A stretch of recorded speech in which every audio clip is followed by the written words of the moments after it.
قال: وأسلم القس ورقة ابن نوفل.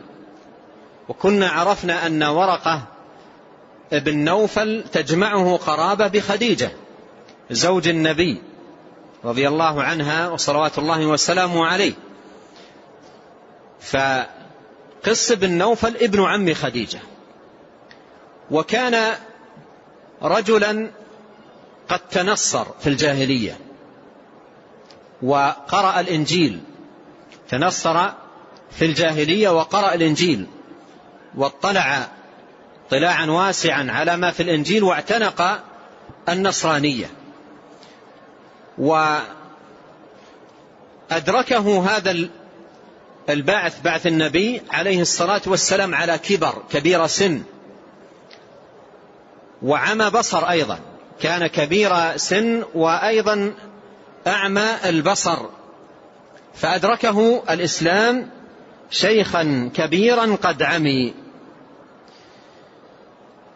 ولما جاء النبي عليه الصلاة والسلام إلى خديجة وذكر لها ما حصل له في الغار، وكان يرجف عليه الصلاة والسلام خوفا، فطمأنته وواسته وذكرت له محاسنه وقالت: والله لا يخزيك الله، أنت كذا وأنت كذا وأنت كذا.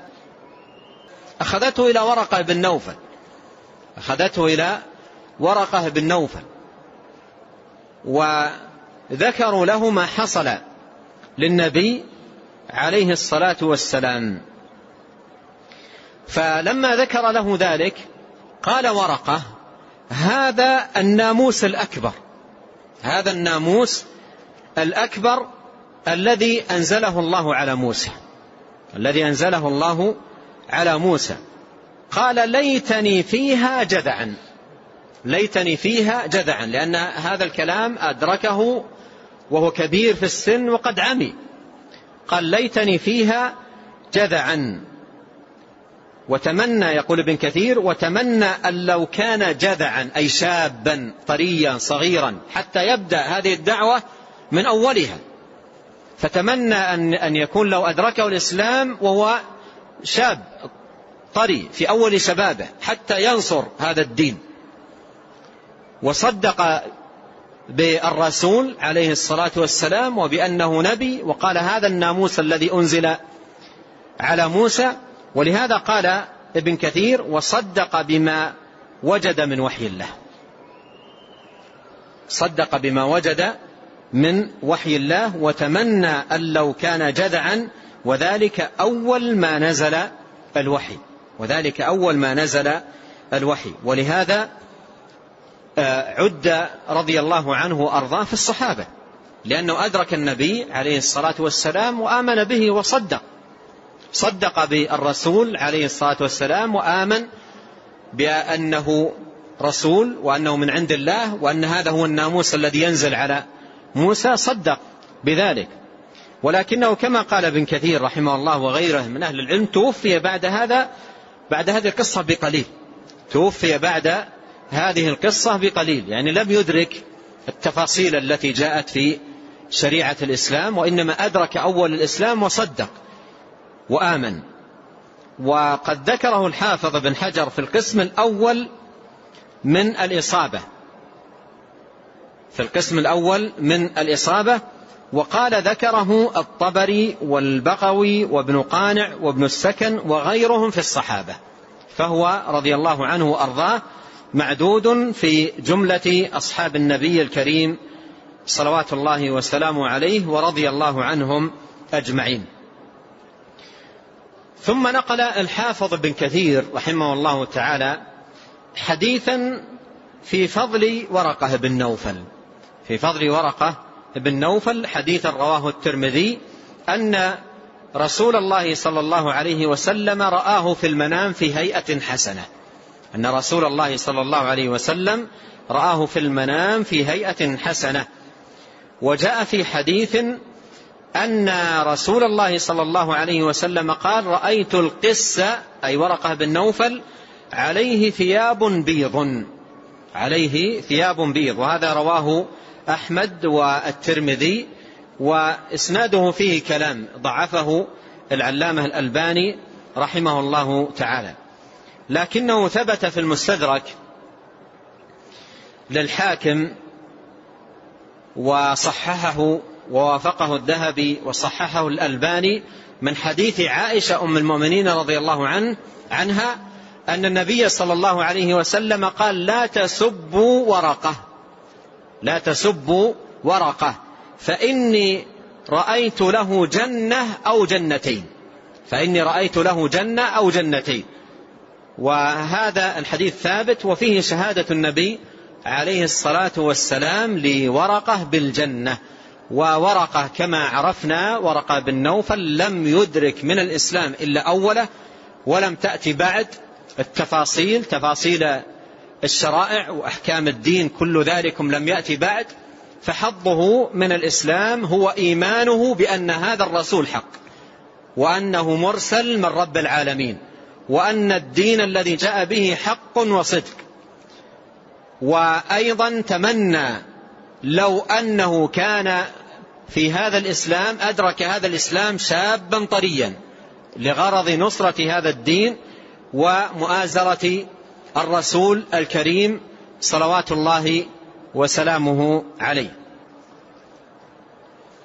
قال: وفي الصحيحين أنه قال: هذا الناموس الذي جاء موسى ابن عمران.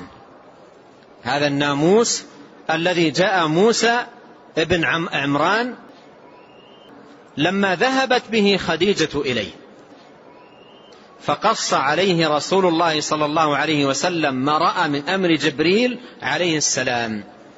فلما ذكر للنبي عليه الصلاة والسلام قصة مجيء جبريل إليه في الغار، وأنه غت النبي عليه الصلاة والسلام 3 مرات ويرسله، ثم قوله له: اقرأ، قال: ما أنا بقارئ 3 مرات، ثم تلا عليه: اقرأ باسم ربك الذي خلق الآيات. فذكر النبي عليه الصلاة والسلام هذا الخبر لورقة ابن نوفل رضي الله عنه، فقال: هذا الناموس الذي جاء به موسى ابن عمران، أي هذا الذي تنزل عليك هو الذي كان يتنزل على موسى بالوحي. هذا الذي تنزل عليك هو الذي كان يتنزل على موسى بالوحي من الله سبحانه وتعالى رب العالمين. وأيضا جاء أنه قال: ليتني فيها جذعا أنصرك حين يخرجك قومك. فقال النبي عليه الصلاة والسلام: أو مخرجيهم؟ فقال له أنه لا يبعث بأحد بمثل ما بعثت به إلا أخرج وأوذي. قال: ولئن أدركني يومك لأنصرنك نصرا مؤزرا. لئن أدركني يومك لأنصرنك نصرا مؤزرا. قول ورقة: هذا الناموس الذي جاء موسى ابن عمران، نظيره تماما قول النجاشي في القصة المشهورة، وستأتي معنا في قصة هجرة الصحابة لما اشتد عليهم الأذى إلى الحبشة، وأن المشركين أرسلوا إلى النجاشي بوفد كان عليهم عمرو بن العاص، وأرسلوا معه الهدايا والتحف إلى النجاشي بغرض مطالبته بإعادة هؤلاء إلى مكة، بمطالبته بإعادة هؤلاء إلى مكة. ففي القصة قال النجاشي لعمرو بن العاص: أتسألني أن أعطيك رسول رجل يأتيه الناموس الأكبر؟ أتسألني أن أعطيك رسول رجل يأتيه الناموس الأكبر الذي كان يأتي موسى؟